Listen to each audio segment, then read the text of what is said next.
Amidst the monuments to fellow soldiers who died in previous wars, an Iraq veteran remembers when his began.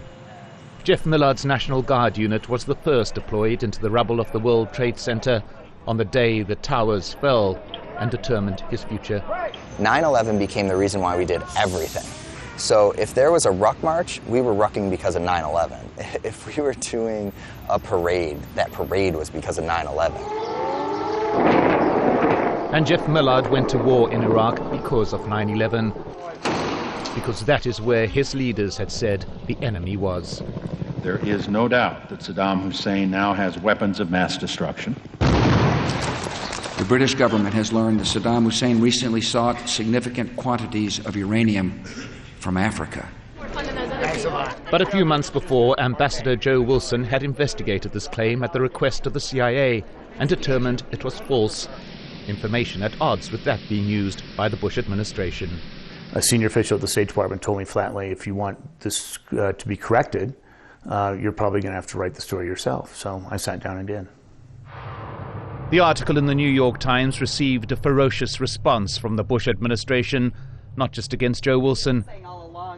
The information was leaked to the media that his wife, Valerie, was in fact a CIA agent, a leak that ended her career. I'm sorry, I can't give you any comment. I believe that they were sending a message to the intelligence community that if you do to us what Joe Wilson just did to us, we will do to you what we just did to his family. Be afraid, be very, very afraid. And a decade later, a measure of the cost to Joe Wilson, an erosion of faith. I think that the